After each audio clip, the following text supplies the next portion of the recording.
One, I'm satisfied with just a cottage below, a little silver and a little gold. But in that city where the ransom will shine, I want a gold one, that silver line. I've got a mansion just over the hilltop in that bright land where we'll never grow old. And someday yonder we will never more wander. We'll walk those streets that are purest gold. Though often tempted, tormented and tested, yes, like a prophet, my pillow was strong. Although I find here no permanent dwelling, I know he'll give me a mansion my own. I've got a mansion just over the hilltop in that bright land where we'll never grow old. And someday yonder we will never more wander. We'll walk those streets that are purest gold.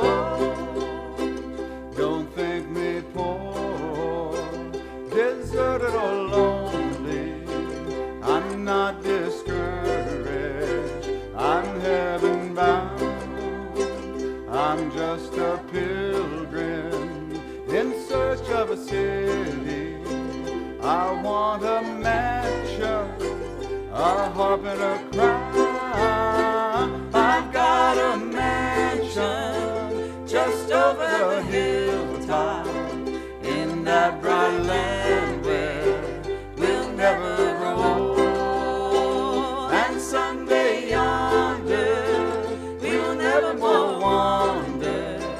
We'll walk those streets that are purest gold.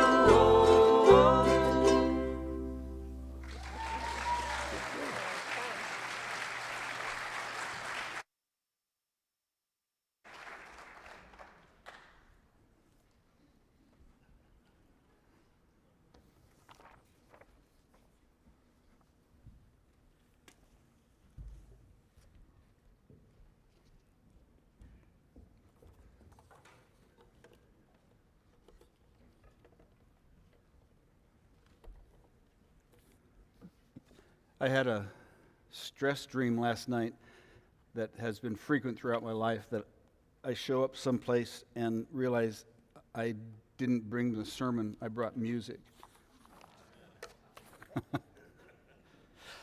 Glad that stress is over. We're going to look this morning at Matthew 7 through 12. This is the final sermon in the forgiveness series. Today we talk about renewing or releasing the relationship. Here's the teaching of Jesus out of Matthew. Are we ready? Okay. Ask and it will be given you. Seek and you will find. Knock and the door will be opened to you. For everyone who asks receives. The one who seeks finds. And to the one who knocks, the door will be opened. Which of you, if your son asks for bread, will give him a stone? Or if he asks for a fish, will give him a snake? If you then, though you are evil, know how to give good gifts to your children, how much more will your Father in heaven give good gifts to those who ask him? So, in everything, do to others what you would have them do to you, for this sums up the law and the prophets. May the Lord add blessing to the reading of Scripture. So, I had to write the sermon very carefully this week, and I'm going to try something that I don't do very often. I'm going to try to kind of stick to the text.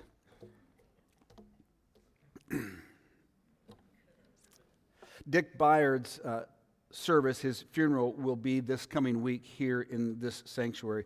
Dick is a long-time influence in our church. And throughout the forgiveness series, each year, Dick is always really on my heart because my relationship with him was formed in such a way that forgiveness had to play a role of it. I learned a great deal about genuine Christian forgiveness from Dick, not theoretically, but in practice. Dick and I had a really difficult time with each other in the first few years that I was here as pastor in Visalia. The reason for that was Dick knew about this church at that time and its culture. He had been here when the church split. He was there for all of the things that happen in a split. And really, in general, what happens is in that kind of intense stress and pressure, people feel prone to want to take a side, and they get so used to thinking that their task is to be against someone that very often, in our case, when the new guy, if a new pastor comes in, a lot of ire gets poured on them. I may or may not have deserved it, but I certainly was not ready for it. And Dick knew it was coming. But he had a propensity to trigger me in ways that at that time were pretty heavy triggers. So Dick's solution to my swimming around and trying to figure out what in the world is the deal with this place was to march into my office and give me orders. And I have said over the years 100 times, right, the minute somebody tells me you have to do this, my immediate response internally and externally is, bet you I don't. So our relationship was Dick kept thinking, my God, that guy's sinking. I got to go save him. And he would march into my office to save me, and he would give me orders. And I would say, wow, I'm not, right? Even if it's the right thing, I'm not going to do that. So you get the idea? It just got worse and worse and worse. The harder he tried, the more reticent I was. And that culminated in a time when he came into the office, and he was really unhappy with me for not doing what he had told me that I needed to do. And I was finished with him because at that time in my life especially, you got about 3 chances to be disrespectful, in my opinion, and then I really was through. Those were my cowboy days. So that meeting ended in an unfortunate way. I asked Dick to leave the office, and he was stunned. I was really unhappy. And that began a period of estrangement for us. He left the office, as I told him to, and then I foolishly believed that the trouble with Dick Byard and Steve Creel was finished because he didn't talk to me anymore and he avoided me when I was out and about. In our series on forgiveness, we've looked so far at 3 steps or 3 phases of forgiveness. In the first case, we have to learn to tell the story of what has happened to us individually, as an event, or even in a relationship over a long period of time. And the object of telling the story is not just to get the sad out or to emote how wrong we think the other person is. The object of telling the story is to tell the story until we can humanize the individual or people that have harmed us. So the context of the story or the meaning of the story may never change. The story may be, in its outline, I was harmed by this person. But in telling the story, in order to achieve forgiveness or work towards it, we need to tell the story so that it goes like this. Another human being, or several human beings, who must have had some real disruption in their lives also, mixed it up with me in a way that harmed me and which I am trying to recover from. Sometimes we can even give their backstory if we take the time to know it. And the difference that it makes in telling the story where all the characters in the story are equal human beings, it takes some of the offense away and it takes some of the ego away. When you make yourself tell the story of what has harmed you as being a human hurt me just as I, a human, have hurt other people, the humility that it takes to confess that. They may have been worse than you in that situation, but over the long run, we all are fallen. The humility that takes place when you come to that point is the seed that grows into and blossoms as forgiveness. In the second step, we name the harm or the hurt, and again, it's a humble action to be able to say, When this happened, it harmed me in these ways. So in the case of Dick Byard, when that happened, it isolated me even further in a situation in which I felt very isolated and incessantly confused and demeaned. And my tussle with Dick Byard only served to isolate me more and make me less distrustful than I had been already. When we name the hurt and the effect that whatever has happened to us out loud and we get it out of us, it has the effect of making it something that can then be approached and overcome. If we hold inside the anger or the negative feelings and we don't express them in that way, they will only grow and rot and morph into other things. The next stage is to actually forgive, and I promote the idea that forgiveness is the simplest part of the 4 stages. In forgiveness, it really is, in its essence, is simply you, as a child of God, promising God that you will not take whatever struggle it is the next step. You won't talk about the person, you won't demean them, you won't seek to harm them. Even if the opportunity arises, you will give it to God, relinquish it to Him to do whatever He wants to. I often have suggestions along those lines, but my promise is I am going to be finished with it. And I often enter that stage of forgiveness before I feel changed. And what I have discovered is making the covenant with God, which is a truly serious thing for anybody who has a prayer life, right, checks my behavior, and even though I am imperfect in keeping the promise, as I try to live into that, it itself, the action oftentimes precedes the change of heart that I've been looking for. So those 3 things all mixed together, kind of we separate them out into steps or stages, but they really are all mixed together. Keep telling the story until you can see a human being in the other party. Name the hurt. It's better to say it harmed me in these ways. Here's what happened to me because of that. And then tell God the truth. It's your business anyway, right? You're the judge of all. And so whatever you want to do is up to you. I am out. I'm not going to play the role of God. It's not my job to make sure that person pays the due penalty. Those 3 things then lead us to step 4 or stage 4, which is to make the decision to renew or release the relationship. Now, we're going to do a little mathematical quiz here, or a testing of the house. If I were to tell you that the person that has harmed you the most, whoever that might be, right, you were in a stage of life where you had to make the decision to renew or to release, how many of you honestly would choose almost immediately release? Yes, you would. If you're thinking, no, I wouldn't, you're fooling yourself. Yes, you would. Because our first instinct in any kind of injury, whether it's physical or emotional, is to say, I'm out, right? Stop, I'm finished. In the story that I told this morning with Dick, right? You're going to leave my office now. And it wasn't just leave my office. For me, it was you're going to leave me alone. I'm not going to have anything to do with you and your orders anymore. I release this relationship.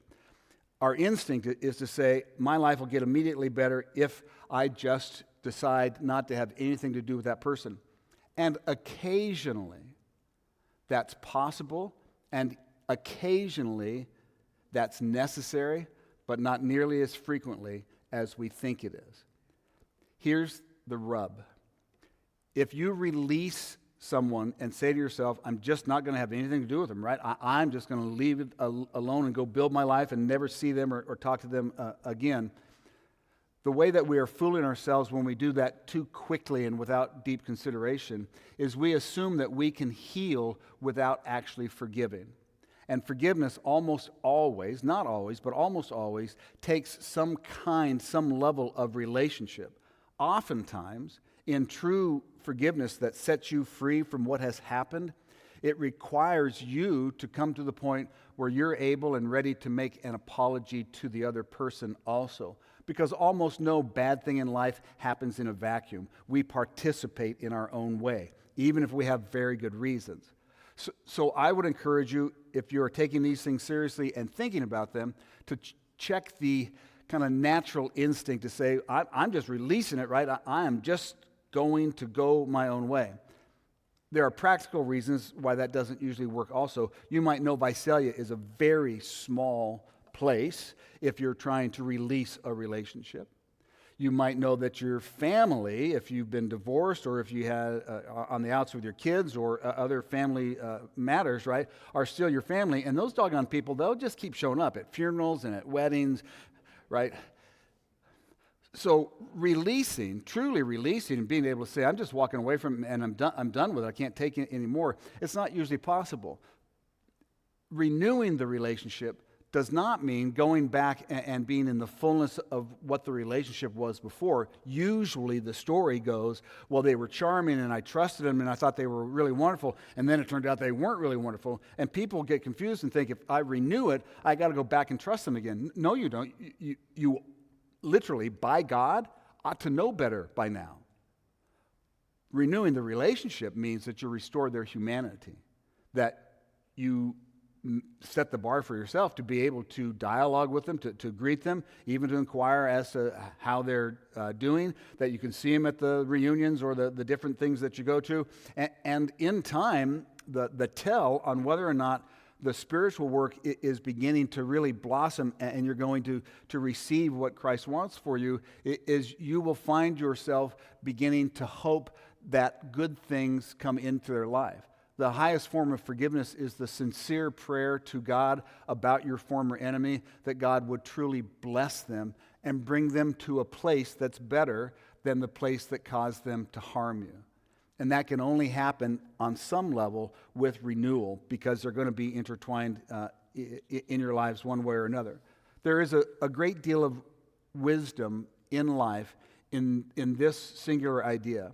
However bad it is between you and someone else, if you have the wisdom and the spirit to simply know life is a long, long affair, and if you don't make it worse, if you just abide in it, practice forgiveness as best you can, and go down the road, the person who harmed you is likely to come into a different stage of life also, and there's a possibility that things will be mended much more fully than you could possibly ever imagine. Renewing a relationship holds out the hope that the relationship itself might be healed. In the case of divorce, which I think is the most common form of kind of falling apart, and people really don't want to see their ex-spouse in most cases.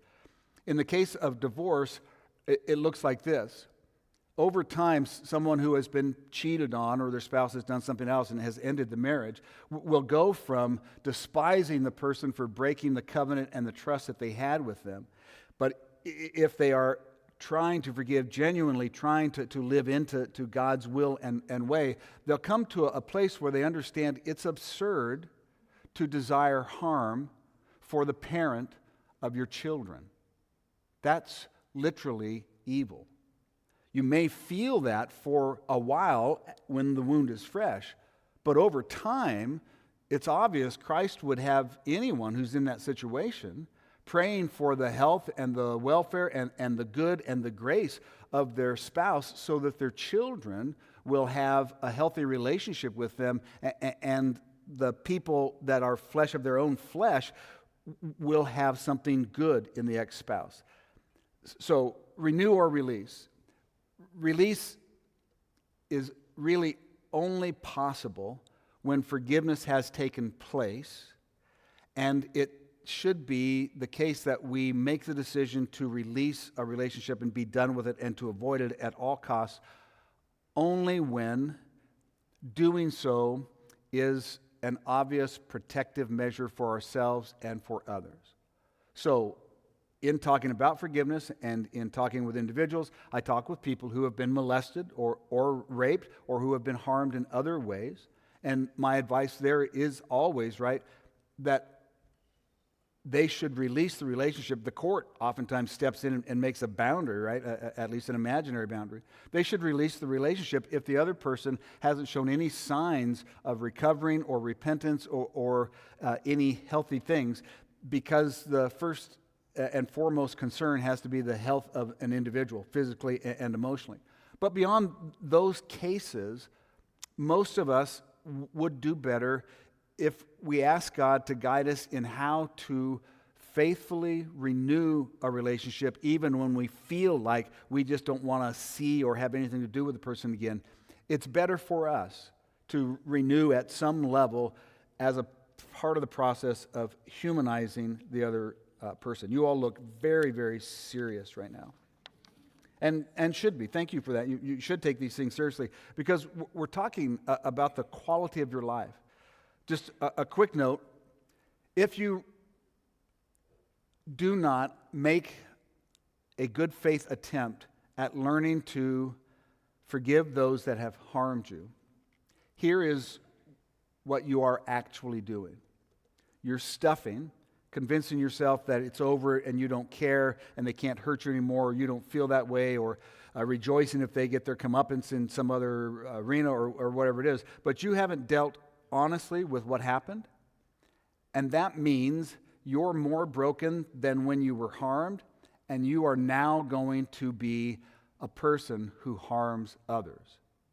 To wit, I have a nice gentleman in my office giving me advice in a situation that I desperately needed advice in, and I'm so broken from unforgiveness at that time in my life that all I can think to do is to kick him out of my office.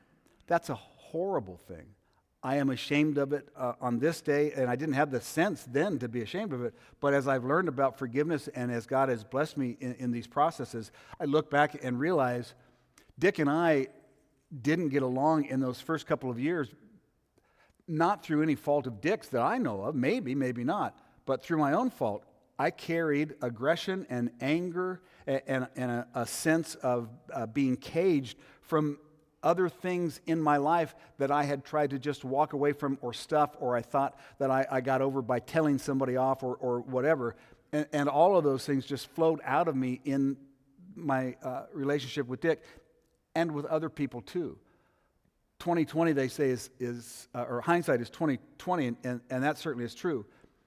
It is important for you to realize that if we don't honor what God has clearly commanded us to do, the hard work of forgiving, even knowing, chances are you're the only one in the ruckus that's going to be doing the work, the other person's off to do whatever.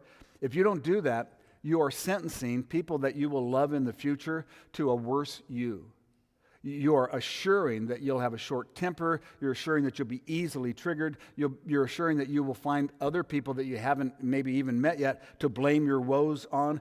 You are assuring literally your own darkness increasing as you go forward. It's really important to be in the process of forgiveness. It's really important to do the work. It's important also to be honest. In church, we do make-believe all the time, right? I saw the light and then it was all better. I never went back to the old ways. Yes, you did. Come on, stop it. We all do, right? It's a slow trudge into forgiveness, but it's a trudge that God honors and helps you with. Don't sentence yourself and people that you genuinely love to a diminished, angry, isolated version of you in the future.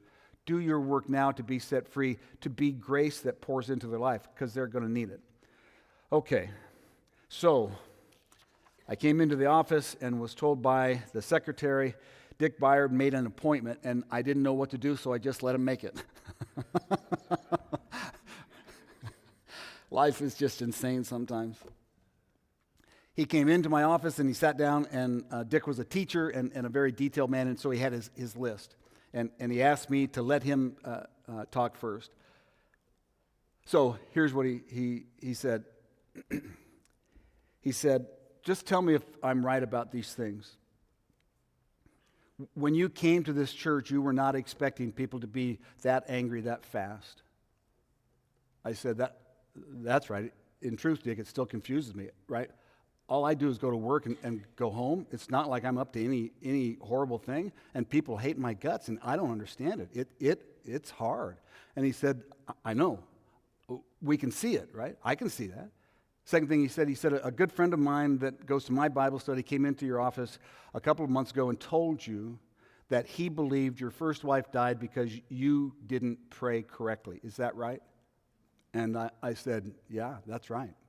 He sat right where you are and said she'd have lived if you had prayed in the Spirit in the right way. And for the record, he also got the boot. And Dick said, when you came to the church, you felt isolated and confused, and that made you angry because you weren't used to that in the church that you came from. Is that right? I said, yes. And he said, you know, Steve, I was a pastor, and I should have known those things right away, and I didn't. And I'm sorry. I wish that I had come in and said, how can I help you? Instead of coming in and telling you what I would have done in the situation. I wish that I had thought about these things before what happened, and I wish that you would forgive me for that. And I want you to know about my friend who said you didn't have enough faith to save your wife. He goes to my Bible study, and we're glad to have him because he desperately needs Bible study. There's a lot of things he has to grow into. Now, if you were me sitting at the desk, all fired up and angry, and I had made a case against Dick Byard forever, how would you have reacted to what he did? He literally, without calling it the 4 steps, or maybe even knowing it was the 4 steps, he had done his work. He humanized me. He stepped back and he thought, what makes that guy tick, right? Why is he like that? Why is he so irascible and difficult with people? And what's it like to move from a church that was one way into this church without any background and not knowing who your friends are or who's trying to harm you, who's playing games, right? What's that like for him? I guess I would be short-tempered too. And what's it like to have somebody he associates with me come in and tell him the death of his wife is his fault, and him to think, my God, he goes to Byard's Bible study. What are they teaching in there? All of that's true. He just made a human being out of me. It didn't excuse the way that I was. It didn't excuse my booting him from the office. It didn't excuse any of that stuff. It just was the truth. Why was I that way? Well, there were some reasons. I wish they were better too. I wish I'd known about forgiveness back then. I would have come to Visalia a better human being and certainly a better Christian leader. So Dick laid out what he had come to understand about me, and my response in immediate time was to thank him for seeing me. He was, to my knowledge, the first person who, instead of saying, I can't stand that new guy, he's horrible, right? He's certainly not what we've had before, yada, yada, yada. Instead of doing those kind of things, he was the first human being that I knew actually considered the situation and thought, well, yeah, that looks hard. I thanked him for seeing me. I thanked him for being gracious enough to give me a second chance. And I asked him if he thought we could find a way where he would not trigger me and he could give me advice and pour into me some of what he knew and understood and leave me alone to either receive it and act on it or for whatever reason not act on it. And we figured that out. And here's how that went. Dick would call or email periodically, and it always was the same thing. First thing that he communicated to me was, hey, what the church is doing now, divorce care, grief share, those kind of things, what the church is doing now, right, he's a guy from the 60s, he said, that's right on, man, that's really groovy. And I really had never been groovy in my life because I'm a kid of the 80s. That was his way of saying, I see what you're trying to do, and I'm on board, I think it's great. And then he might say, you know, in the sermon a couple of weeks ago, I think you might have misstepped in your interpretation, or I think you might have overemphasized this point, or I was wondering, why doesn't he say this? And the killer is, he was almost always right?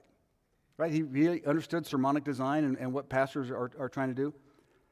This is strange, but because the relationship became so important to me, and because I so treasured at least the one person I knew was giving me a fair shake and looking at me as a human being, Dick is the first man, other than family, that I ever developed the habit of every time I communicated with him, I told him the truth. Dick, I love you. Because I did.